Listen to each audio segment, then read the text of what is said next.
Reading from the election peace pledge. We understand that the strength of our nation mirrors the strength of our families.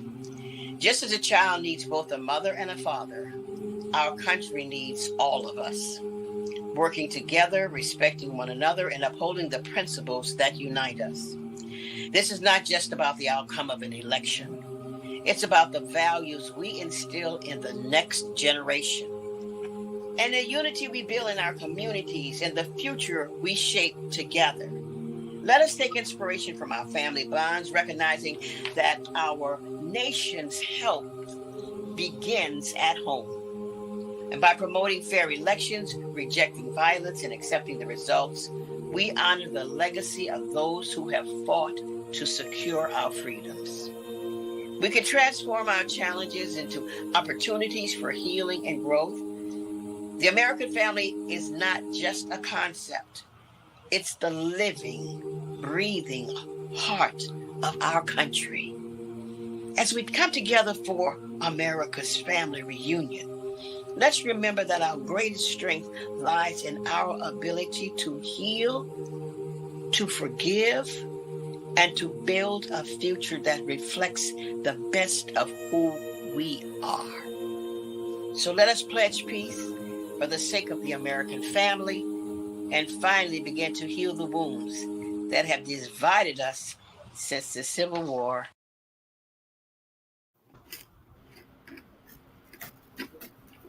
Wonderful. Thank you so much. The great Peace Pledge video, Mama Joy.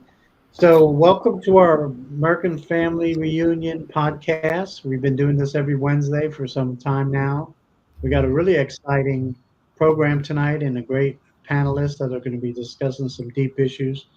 Before we start, our country's been ravaged by the Hurricane Helene and now Hurricane Milton coming through. So we really want to pray and support those folks who are going through some very difficult times and throughout the Southeast. And I know I got some family that down there that we're concerned about, but we just pray for the safety of all the folks and, that they can withstand all the things that are taking place. Yeah. So to give a little introduction, back in February, there was some leaders from Ohio and Kentucky. We were very concerned that whatever the outcome of the November 5th election, there might be political violence on either the left or right, or, so we got together and we came up with this plan, and we felt like it was important that we really call the nation to come together and work together, learn to get along better, especially in the political sphere, and not to we're hoping and praying that we don't have any political violence like we saw the last election and in the summer of 2020. So we created the Peace Pledge, and you can find that on globalone.org. That's global1, WON.org. And we encourage you, number one, to take the Peace Pledge, pledge yourself not to be involved in political violence, to share it with others. And if you can make a small donation of any size, we sure would appreciate it so we can get this message out to others. So at this point, we're going to see a very interesting video from an organization called Braver Angels. And Mama Joy, we were pretty excited when we came across them, and Cheryl, that wow, this group has been what we're talking about for 7 years. And so we're going to show this video, and then Mama Joy is going to give a little commentary, and then introduce our esteemed presenter tonight, Cheryl.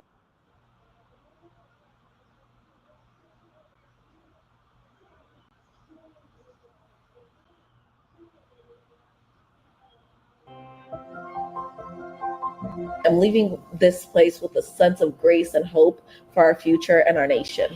There is reason to be hopeful in our country today. In today's political climate, to be in a group like this, it's just amazing. We want to reduce that polarization, bring people together. To be part of the solution and turn the tide on the toxicity. In this election season, a hopeful alternative is possible.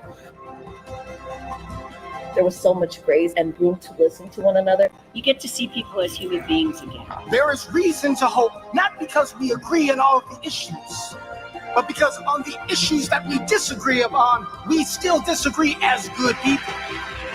This is what democracy looks like. And they will look back on the work we did today, the work that we did in Kenosha, and across all of these untied states of the United States of America, and say that because these people hope, because they believe, the American dream endured for generations to come.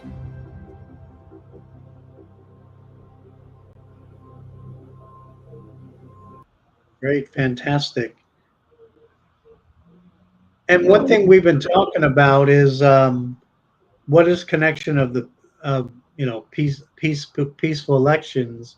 And part of our theme tonight is if you have peace within ourselves, next level is family level peace, then community, and then if you have peace in the community, you have much more potential for peaceful elections. So, Mama Joy, what do you think about that? Well, that to me, I think we've gotten away from respecting organic order, just natural growth and development, and have actually created an artificial climate. You know, this election is here and the violence is here because we have lost sight of the spiritual purpose and reason for this country. And I'm excited about it. And my daughter bought a car just to show, and she bought a red Jaguar. Okay, never paid attention to red, but all of a sudden, everywhere you turn around, you see red cars. You notice whenever you purchase a car, it's yours. But when you start riding, you say, "Oh, there's one just like me." Well, because you and John and others have stepped up with an idea of Yes, bringing, indeed. we have found the braver angels.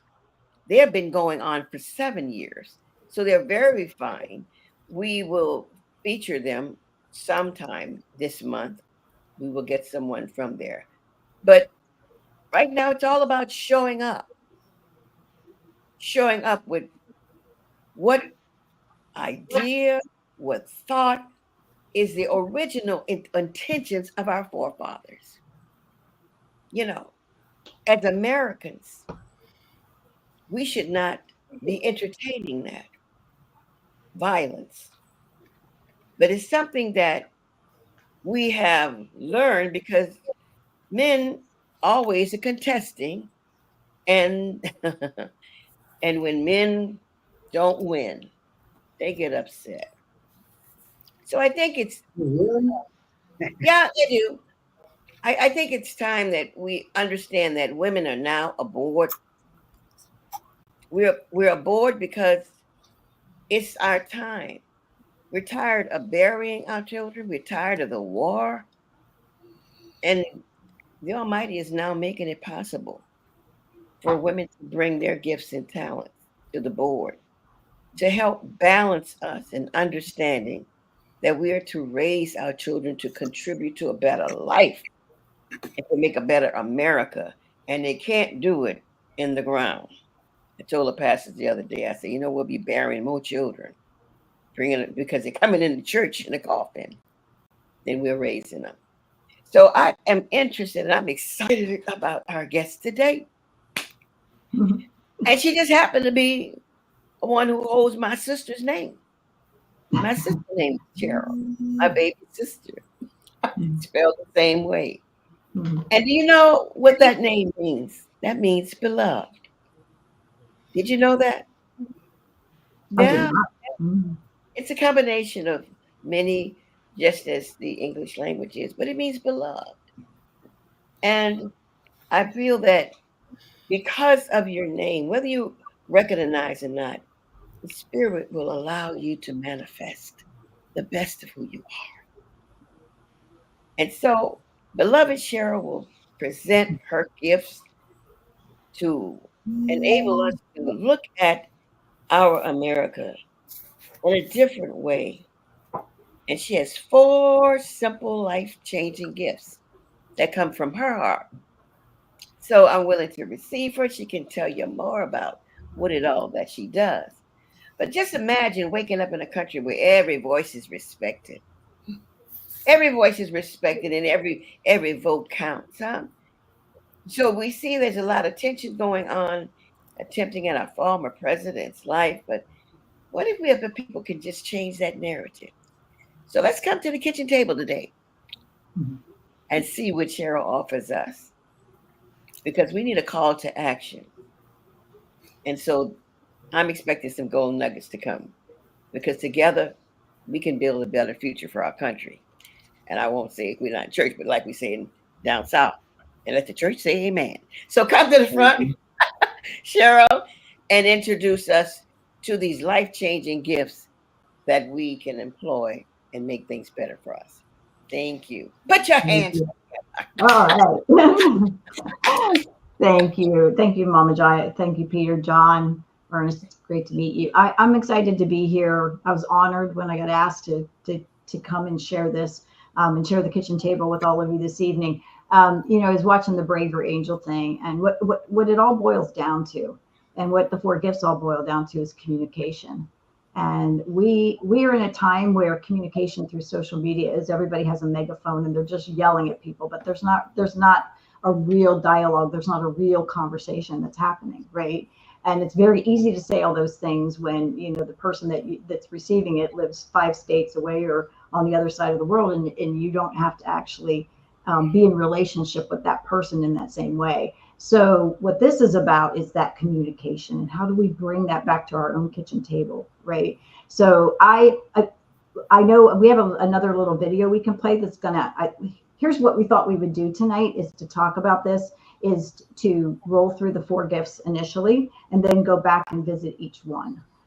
So that we can have that conversation, because each one of them plays a part. Each one kind of builds on the next, but they're all seated in the same communication in terms of where everyone in that process, and I don't care what table, it's not just the kitchen table, it's whenever people come together, they're stepping into a relationship where they're hearing each other, they're really listening, they're feeling respected, they're taking ownership for their part, bringing solutions into the equation, and they're sharing in the love where everybody feels celebrated in that process. So those are really what the 4 gifts are about. And I'll share a little bit more along the way about the story and how they got developed. But just know they came from my heart. This whole process with my family that I laid out in these 4 gifts and into a family meeting toolkit was recognized as one of the next best brilliant ideas for humanity. And my big, bold, brilliant idea is that families should talk to each other. So I was very honored, but at the same time, this is the stuff we should be doing. This is how we change our world. It starts with us. It starts in our own homes with our own families first. When we get that right, then it ripples out. Ripples don't flow in, they flow out. If we want to see change out here, it starts with us. And so that's what this really is about. So Peter, I guess, or whoever's hitting the go on, maybe play the video, and then we can back up, because this really is about the family that is it's the living, breathing heart of our country and the world.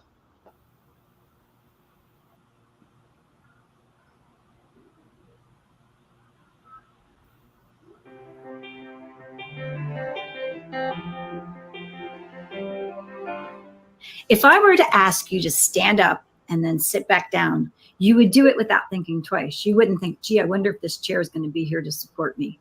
You would trust that that chair is there for you. That same level of trust that you have in the chair is the exact same level of trust you should have with your family. My name is Cheryl Bassett, and I'm the founder of Unstoppable Connections. I'm also the creator of the award-winning Unstoppable Family Meeting Toolkit. My work for connecting families was recognized as one of the next best brilliant ideas for humanity. And so what I'm going to do in the next 4 minutes is unwrap 4 gifts. There's a lot of depth to them, but in the next 4 minutes, we can give you enough that you can sit down with your family and unwrap each of these gifts and create an unshakable, unbreakable foundation where everyone feels heard and respected and supported and celebrated in that process. So let's get started. So how do we unwrap the gift of listening? We do it by choosing to disconnect to connect. See, there ought to be this time in this space where the person in front of you is just more important than your cell phone. It's not that technology is bad, right? I mean, it's allowed us to do amazing things and connect across continents, but then we've lost that connection in our own homes with our own families. It's not uncommon for us to go out to dinner or to see a family who's supposed to be spending quality time together, and they're all sitting there on their cell phones, right? So how do we step away from that? There's studies coming out right now that show that parents and children are addicted to being attached to, I have to have that in my life. How do we take a step back? How do we honor that person in the moment? How do we say to them, I care about you and I love you more than this? So we're on to the second gift, the gift of respect. We have sort of a fun thing we do around this called Don't Quack the Duck. So what is the duck? The duck is the idea. So if someone has an idea, you can compliment it, you can build on it, you can ask questions, but what you cannot do is immediately shoot down that duck. Everyone deserves to have their ideas heard, valued, and respected. And why is that important, especially for our children?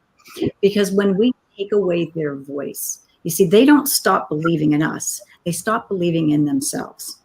I remember one time, David had this brilliant idea to put a helicopter landing pad on our roof, right? We don't have a helicopter landing pad on our roof, but what we did have was this beautiful unfolding of a discussion that allowed ideas to flow and some of the things we actually did. So the whole concept of Don't Quack the Duck is just give everyone a voice. Let them feel valued and respected in that process, you know, because we all have ducks of our own that we even quack. But this is about respecting the duck. The third gift is the gift of awareness. And we unwrap that gift by choosing to live above the mark. I remember the first time I shared this with my two boys. David was probably about 13 at the time. And I said, do you understand that when you're above the mark, you have ownership of your life? You take charge and you believe in your power to change. When you're below the mark, you're literally giving that power away to someone or something.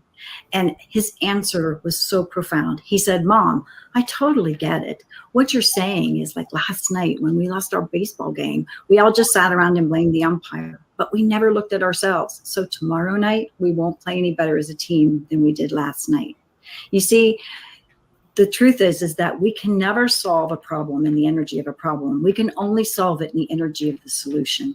This is where we, as adults, get to step up and be a part of that solution, that energy that we want to have for change in our lives. It's also the gift that we give our children that allows them to stand in their power to make those changes in their life as well. We're on to the fourth and final gift, the gift of love. We unwrap the gift of love by choosing to celebrate ourselves and others. One of our favorite quotes that we would discuss as a family was, when you judge someone, you're not defining them. You're defining yourself as someone who is judgmental. We would have discussions about what a boring place the world would be if we were all the same, because it's really the unique skills and talents and beauty that each person brings that makes life an amazing experience. I also understood that the more that I could live in my joy, the more that my children could live in theirs. So how do we create a ripple out in the world of change? How do we see and celebrate others? We do it by recognizing that they are a reflection of us first. We find our joy, and then we will see the joy in others. So let's disconnect to connect. Let's allow everyone's voice to be heard. Let's live above the mark. And let's choose to celebrate ourselves and others. These four gifts are so simple, yet so profound, and will forever change the connection of your family in terms of how you listen, how you respect, how you support, and how you celebrate one another. It is my deepest belief that if we really want to see change out in the world, then it starts with us. Ripples don't flow in, they flow out. Nature demands it. That change starts in our own homes with our own families first. May these four gifts bless your family as much as they have mine.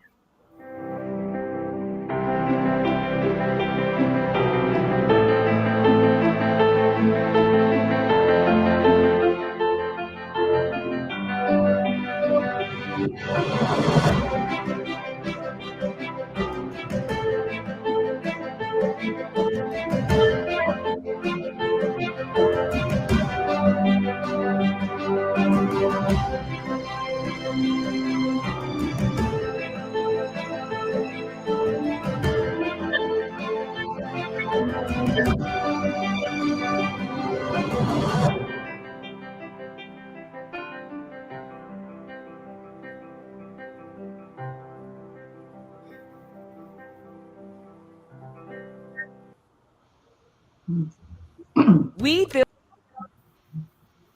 Thank you. I'm just like, I'm thinking we got, I have long hair. I had the shorter hair, and then I had the really short hair at the end. So how many looks can you go for, right? So, but Mama Joy, you're on mute. Thank you. I just think girls like to have fun. That's right. Good. Yeah, we like to have fun. That is really great. I tell you. So you're going to go into this a little bit more. You know, I had to look at this, and like I said, I've been carrying it for a few days. And I had to ask myself, you know, we have the ability to hear, but that's not listening. Mm-hmm. And when attitudes come in, how do you train, or what is it that you tell someone? Give us an example of how do you teach someone to really listen? Because in relationships, often you'll hear, he doesn't listen to me. She doesn't hear what I say. And even with myself, I have to understand that many times I'm not as clear as I should be, but clarity can come about in the exchange. I like what you said, patience. So what happens? What we can disconnect, but what are some of the things in your program that allows one to be empowered with that gift to hear? So listen. a lot, yeah. So a lot of times repeating back to the person what you think you hear them saying, right, and saying it in different ways. One way to acknowledge to them. I think it is one of the things that a lot of people are not good at. They're not good at just truly listening. You're right. There's a huge difference between hearing and listening, and really taking in the intention and the thought behind why somebody is saying something. A lot of times we don't ask enough questions, which is what that is about, like where we are literally leaning in and saying, that's interesting that you say that, tell me more, right? We don't try to understand. And that's a lot of what's happening. And I'm going to bring this back to the whole election piece right now that we don't have. Nobody's listening to people. They're not really listening, right? They hear a lot of noise, but they're not listening, and they don't really try to understand. So I think the gift of listening is something that it's not, yes, you're right. It's not just about setting technology aside. It's about really caring enough about that person to lean in and want to understand why they have a certain perspective. And as a family, you should really want to do that. But it's something that people have to learn. They have to practice it. This is it's interesting because it's the first gift. It's probably one of the harder ones to actually do. But if you don't do that first, the others actually can't happen. And you know, as I'm listening to you, I also feel that when we study as a family and really understand the connection we have as being one of the cornerstones or building blocks of a nation, that it adds more value because it makes us responsible for others. If we really understand that we're all family and we're all connected, and this is something that we have to learn and be consistent with it, because we are a family. How committed are you to this family idea? And now that goes to the gift of awareness. Many people are not aware that we're a family. So how do you bring them into the awareness and embrace that thought?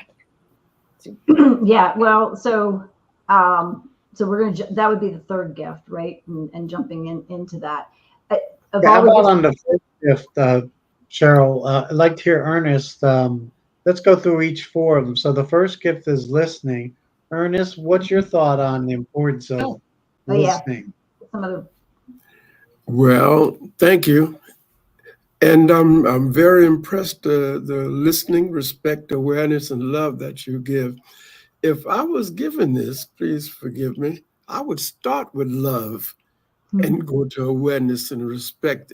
And that would make me a good listener. That's a good point, Ernest. I love that. I love that. Yeah, but being a good listener, I've heard you say, Cheryl, you even through the listening, we should be asking conversations for clarity. You know, we should be inquiring to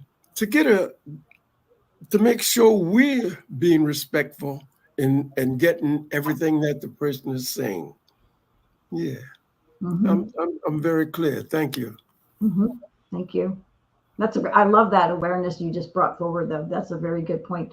You know, if you start with the love, then the rest is easier. Right. Beautiful. Yeah, Mama Joy, what's your any further thought on listening? Because you brought up a good point. Hearing and listening is two different things. Yeah, I hear you, but I'm not really listening. I think all of us, when things come in, we can filter it through our own mind. And so we're not really listening. We're already thinking of what response or how it works. So, We're not present. We're not present. Most of the time, we have a lot of conversations going on in our mind that moves us someplace else. But I agree with Brother Ernest. We start with love and make the person aware that you have something to say because you care. And because we're all selective listeners to some degree, and unless someone slows us down, because Jerome does it a lot to me, and I had to learn how to say, hey, look, I don't understand what you're saying, because he'll come right in and I'm busy doing something and he'll start talking about something and gets upset because I don't understand. I said, well, you don't know where my mind was. You don't ask me, hey, do you have a minute to give to me? And that is acknowledging and with love to me and care. Because if what it is that you have to say, ask me if I'm available. Otherwise, you'll be forcing, and I'm not available, but I'm tolerating. And then, and you don't retain. It may not be a good time. In fact, I was calling someone today about the program, and I didn't ask him if this was a good time. And he listened for a while. He says, look, I got to go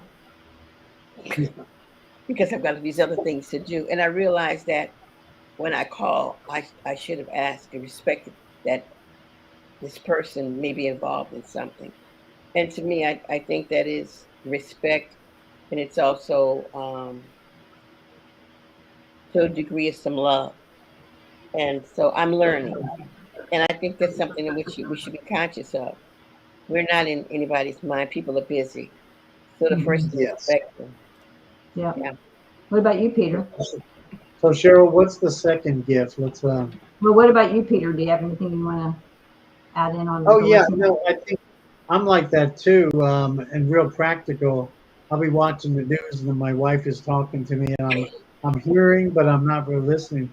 They'll say, "Are you listening to me?" And most of the time, I said no because I'm trying to watch. I'm hearing, but I'm not listening. But sometimes I just got to turn off the mute it and really do deep listening versus shallow listening. Right.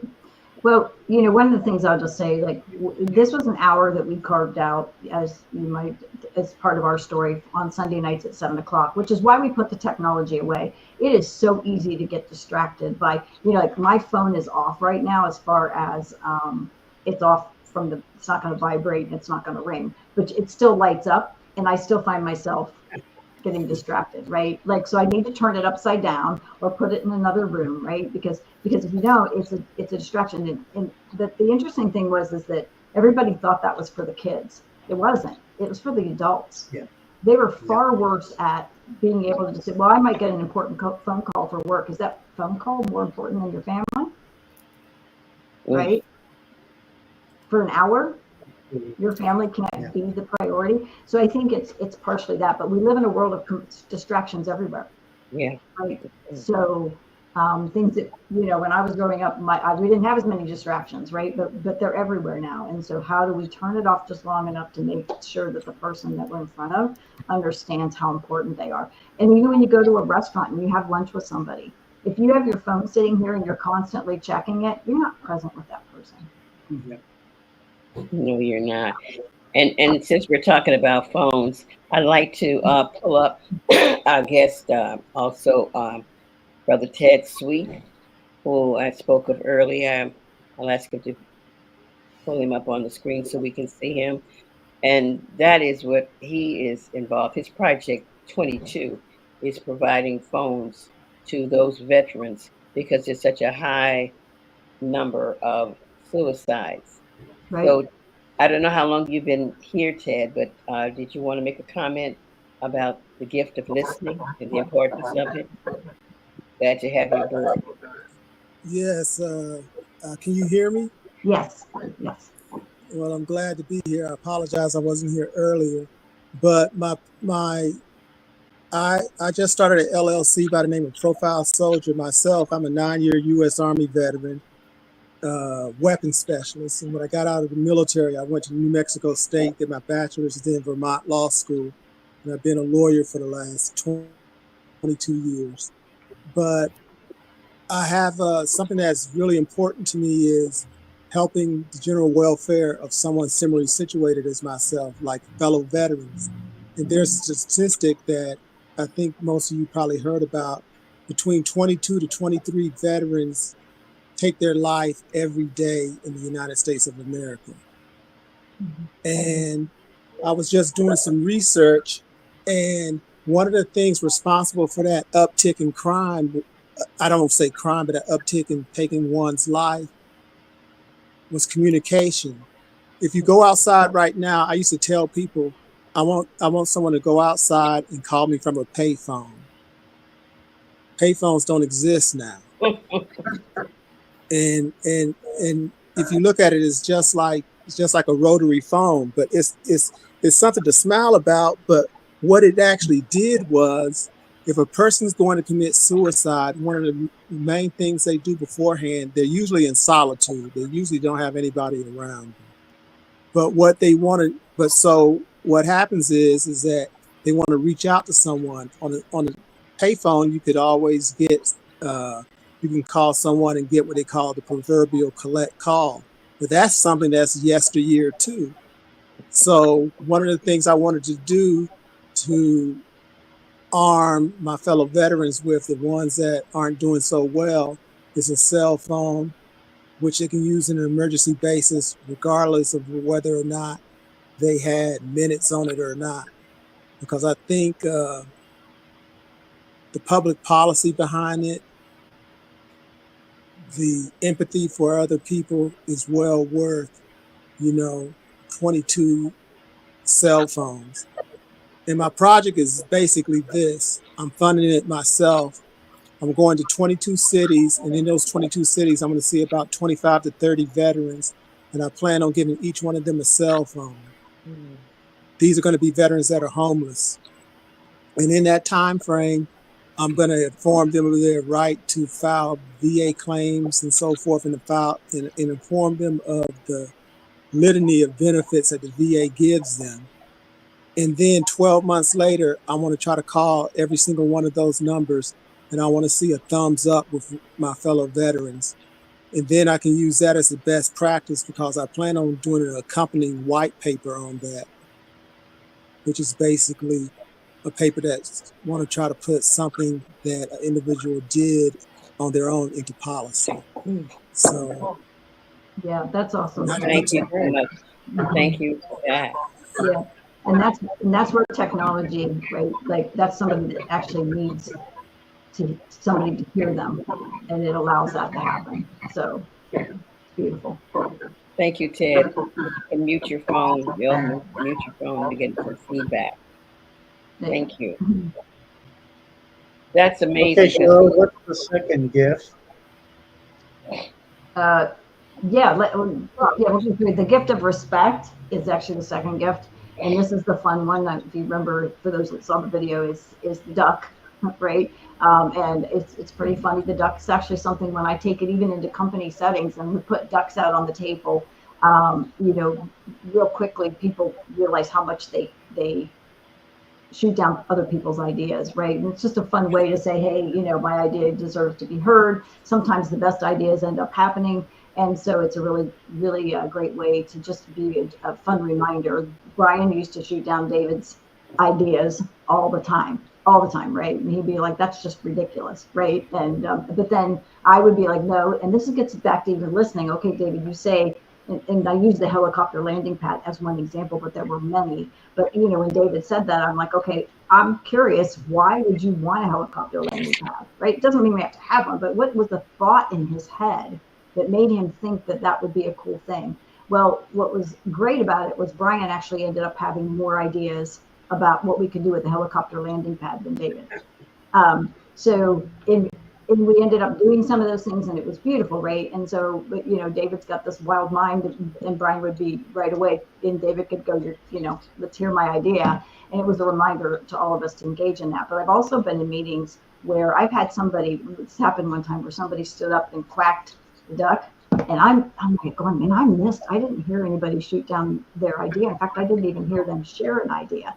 So I went to her and I said, did I miss something? Like, I didn't even hear you share something. She goes, oh, I did in my head, and I quacked myself on my idea. I wasn't going to share it. So she said, I'm quacking myself right now because I had this great idea and I wasn't going to share it with the group, because we do it to ourselves as well.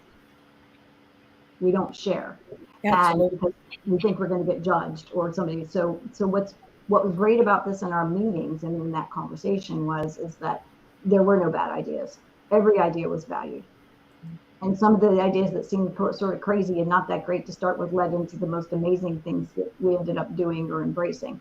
So that's really what the gift of respect was, so that everyone feels heard, and it makes it safe for children to share with their parents. I was one time in a family meeting where they were holding their family meeting, and the daughter, who was really quiet the whole meeting, said hardly anything.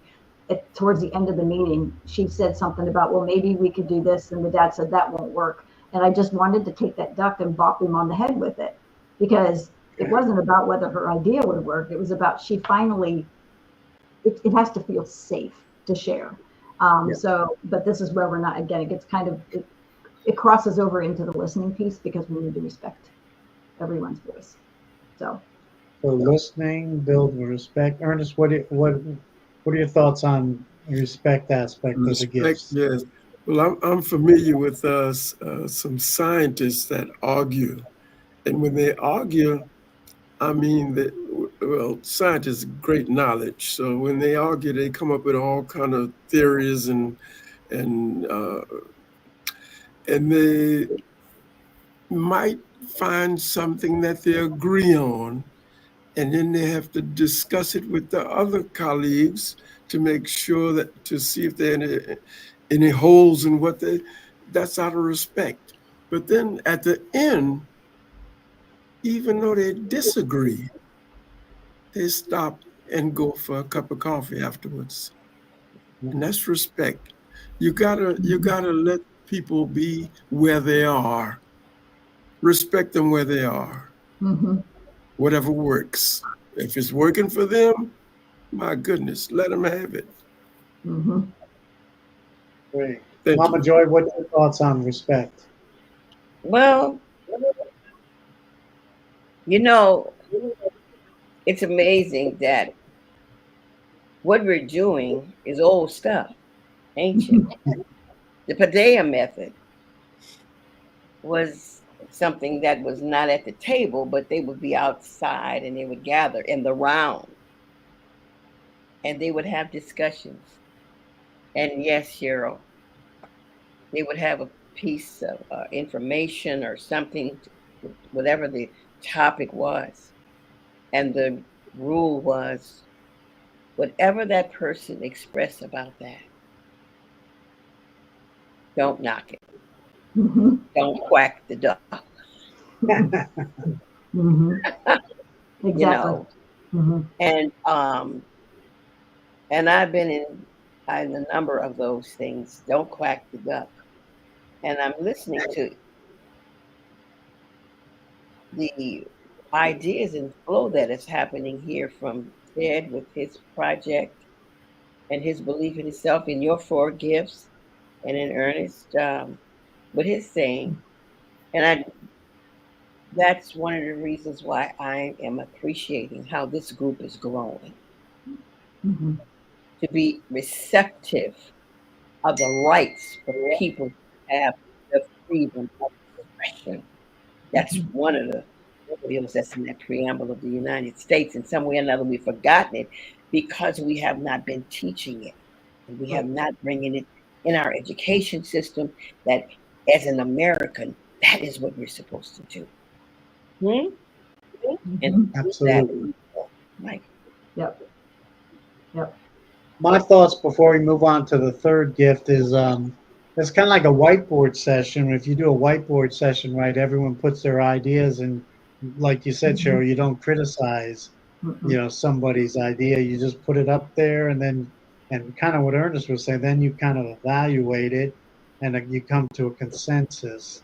So at least everyone gets heard rather than, someone put something up and everyone badmouths it. Well, put it up there, and it's one of the possibilities.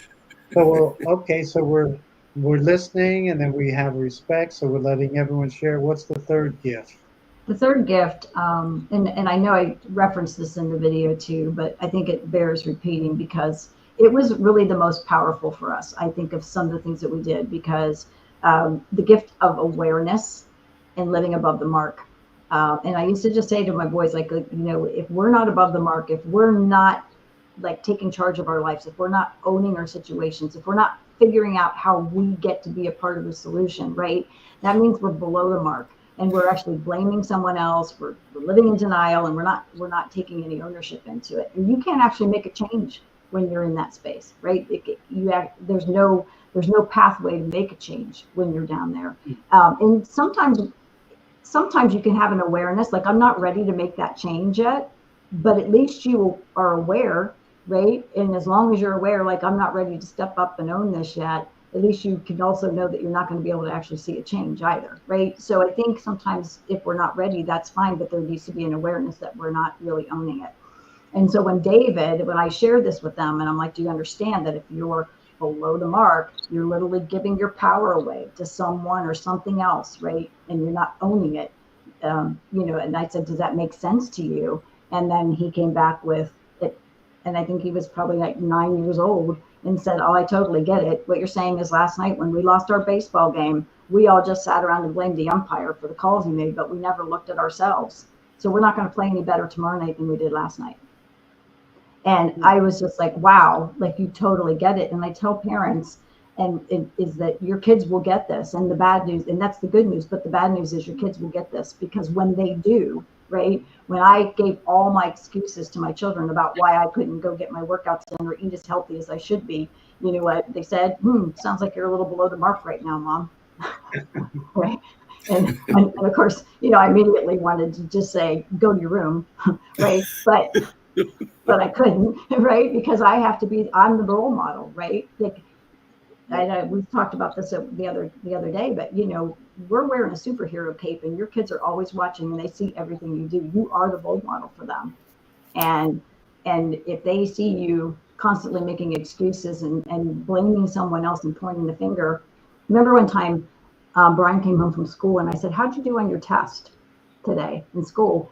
And he had started, because we've had so many conversations about this. He started to say, "Oh my gosh, it was the worst test that I've ever," and he stopped himself mid-sentence and he said, "However, given that I know that's how she likes to test, I think I should study for it differently next time."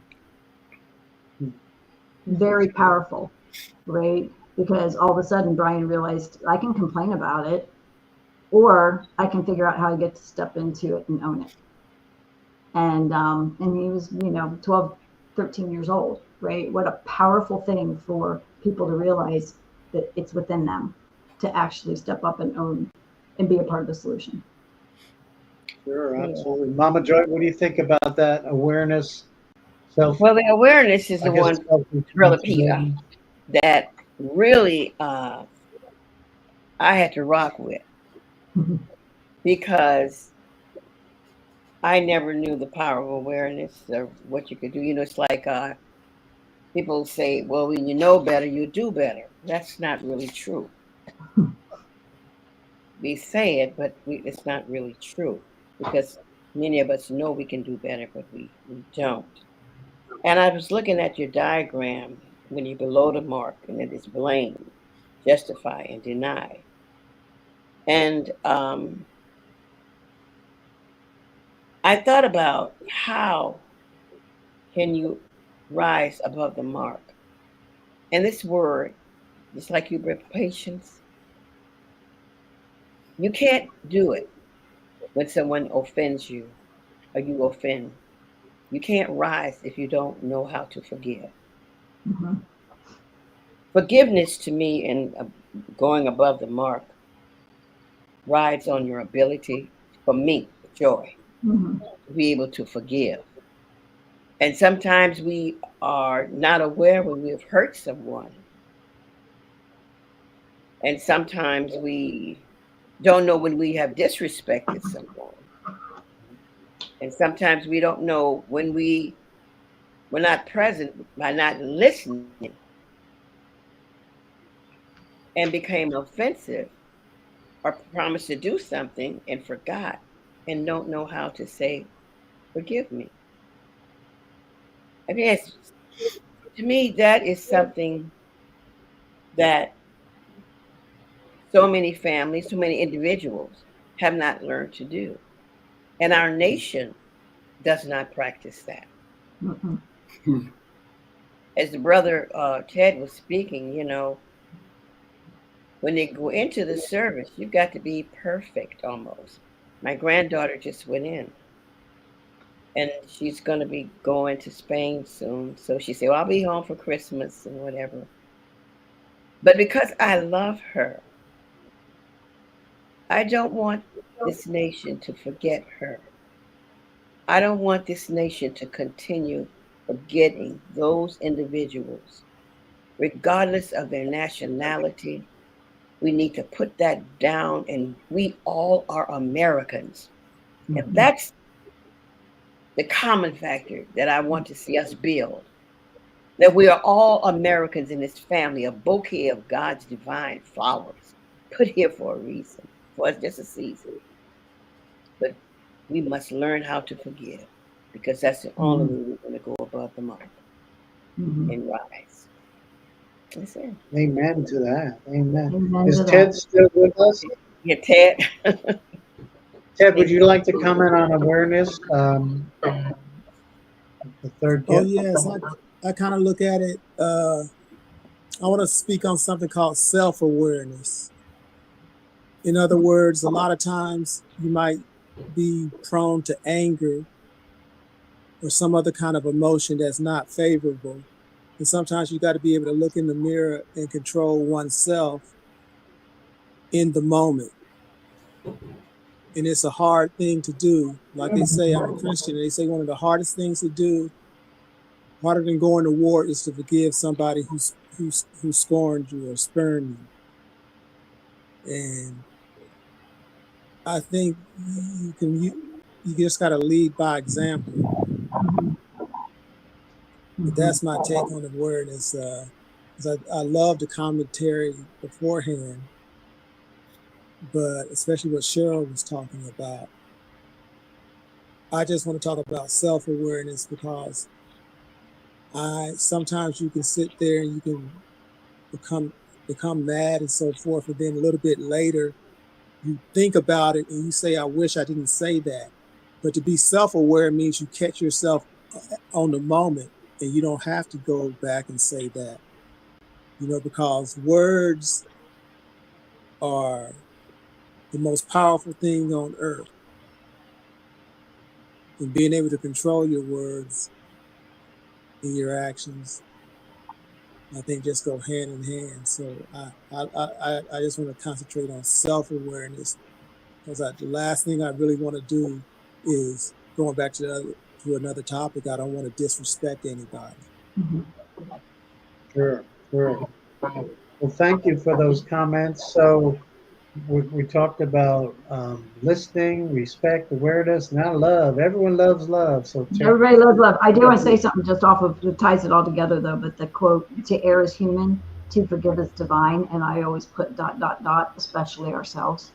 I think if we can step into that, it creates a lot of awareness and a lot about what Ted's talking about, but it also ties in Mama Joy's forgiveness piece too, right?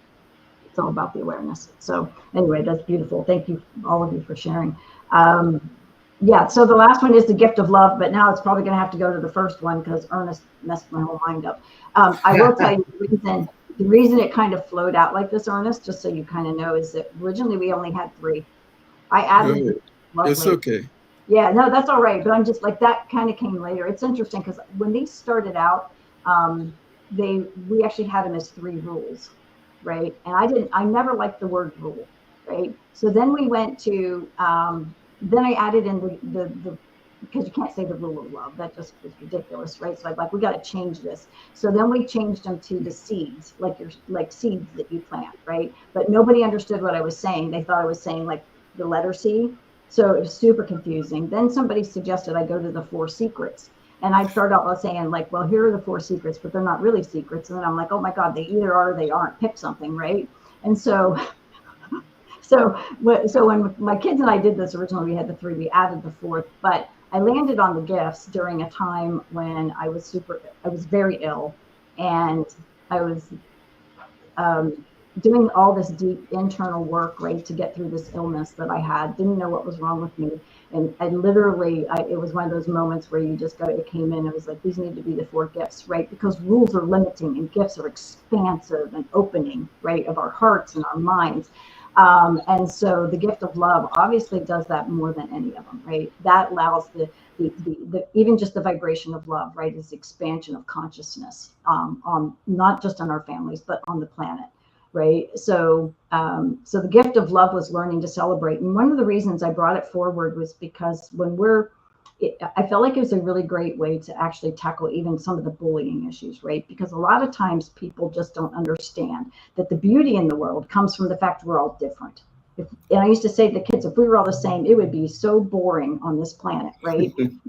Now, maybe sometimes we could use a little more boring than we have right now. But the truth is that what makes this journey so special is the fact that we're all unique. We're all talents. We have different skill sets. We have different perspectives and experiences that we bring into it.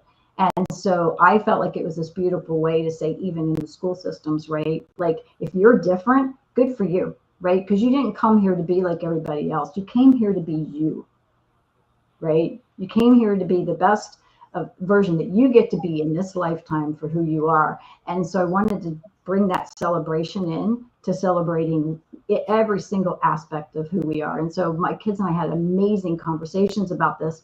And instead of judging people, right? That's why I had that quote, when you look at someone and you judge them, you're not defining them, you're defining yourself as someone who is judgmental. How do you step away from that and just say, you know what? They're amazing and they're perfect exactly the way they are.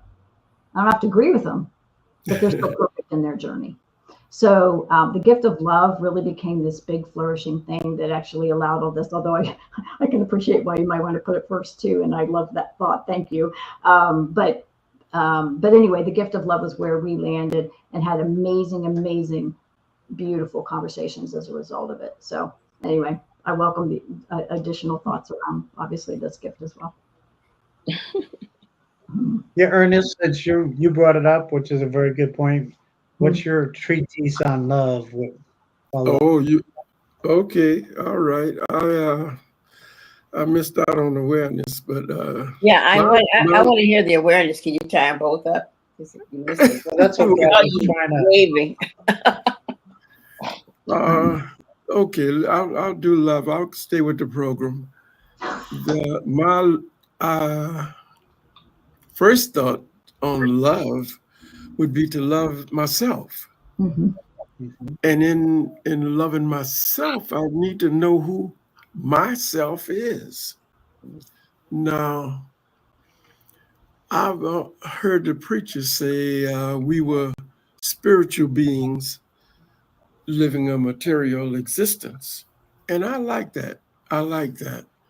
So that life for me is a manipulation of vibrations. Now, this spiritual thing, we are, that's where our power is. We're more aware. Oh, here I go.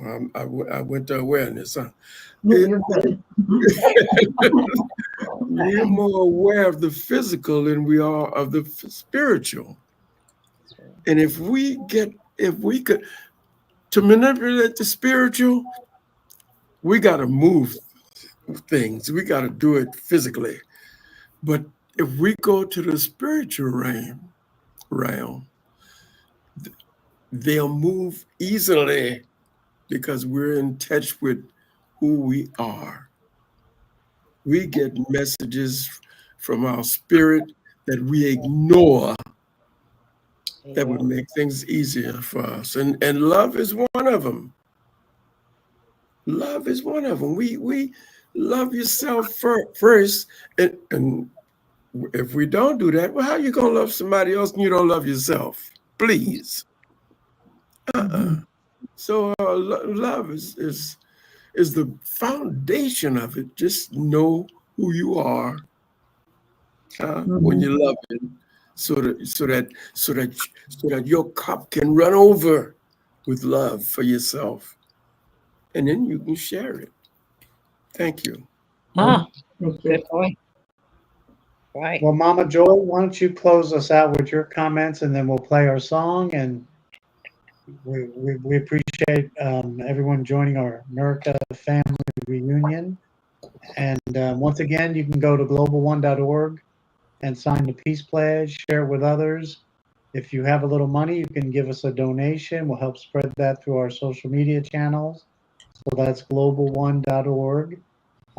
So Mama Joy, close us out after a great session. Let's give Cheryl a great big hand. Yeah, all right. Thank you for allowing me to share. I'm grateful. And all of our panelists for commenting on the 4 gifts. So, well, yeah. I'd like Cheryl to make a comment, final comment, since this is your baby that you presented to us. What would your closing remark regarding your presentation, and how do you feel about what was done here? Yeah, so I think the awareness pre-COVID and post-COVID have been profound with families. And I feel like what I shared before COVID was a lot of times didn't land. I think during COVID, a lot of families, it's funny because I used to have, a little bit of the, hey, COVID has really made us all have to spend a lot of time together, and we realize we don't actually know how to talk to each other. And so it kind of forced a lot of that conversation, and they realized they weren't prepared. So I think the thing that I would love to say is that, and I think that's what this Peace Pledge is about too. This is putting something in place. The intention and the purpose of doing this was to put something in place before you have the crisis, right? To create a pathway for that. And so I think what I would love to say on that level and with families is that if you create the pathway for the communication before it happens, before the 911 happens, because I used to say to families, if your house is burning down, you don't go, oh, you know what, let's go to the kitchen table and have a family meeting and see if we can figure out how to get out of the house, right? It's too late, right? But what if you had this information and you developed this communication before the crisis happened? And I think that's what I'd like proactively. How do we step into a space where we understand how important our families are? And I shared this with you guys too. Like if your uncle from California called and said, hey, I'll give you $1 million if you promise me for the next year you'll meet with your family once a week and have this communication, right? You would find a way to do it. Before that, though, I have families saying, well, I don't have enough time, our schedules are really busy, whatever. And it's like, and time is usually the issue, right? Well, we're just all running in so many directions and we have so much going on. I just don't know if we can make that commitment of once a week. But if your uncle is going to give you $1 million if you do it, you would find the time to do it. So it's not a time issue, it's a priority issue. And if you understood how important it is, right, to have that family connection, so that when you have your 911, you already know how to support each other, how to love each other, how to trust each other, how to listen and respect each other in that process, because you've already been through that together. So I guess that would be my message is with your family, with people you care about. It doesn't even have to be young kids, right? Like any time is a good time. I'd have sometimes parents would say, my kids are older, they're teenagers now. They're never going to go for this. I'm like, they don't have to go for it. You just have to be more committed to making it happen than they are in their quest to not make it happen, right? Because if you're half in, they'll know it. You have to be all in. And we need to know the information. Give us the information so we can get your book, okay? Please. Yeah, so if you go to my website, which is going to change, but it's good right now, unstoppableconnections.com, just because I'm going to move it back to just kitchen table conversations. But it's unstoppableconnections.com. You can see the video that we just shared. There's a little download of a book, The 4 Gifts is on there, that was part of the little mini book that I did when I did the Next Best Brilliant Idea for Humanity. That's out there as a free download. And then I do have other, I have a whole family meeting toolkit out there and stuff that's in a downloadable format. So okay, it's on the screen right now. www.unstoppableconnections.com. Our engineer. Well, thank you so much. We're going to go ahead and play our Peace Pledge song. We have a phenomenal song that was created for this movement. And we appreciate everyone. Come back and see us next Wednesday live on Facebook or YouTube, or join the StreamYard. And if you can't see us live, you can go to the Global One Facebook page or the Global One YouTube page and watch the recordings. And we do have someone watching us on YouTube. Okay. Right. You get to hear our catchy song. It's great. That what I In the heart of America, our family stands tall. Bonds of love and unity, holding us all. In the heart of America, our family stands tall. Bonds of love and unity, holding us all. We must nurture these ties, our strength to renew, healing the wounds, coming together anew. America's family reunion, a pledge for peace, honoring our legacy, divisions to cease, through fair elections, accepting the choice, rejecting the violence with one united voice. Yeah, oh, the civil war's echoes still linger in time. Unresolved pain, fueling conflicts unkind. But our families teach, none can overcome. Working together, our country's work is done. America's family reunion, a pledge for peace, honoring our legacy, divisions to cease, through fair elections, accepting the choice, rejecting the violence with one united voice. Our greatest strength lies in healing and love, forgiving each other, to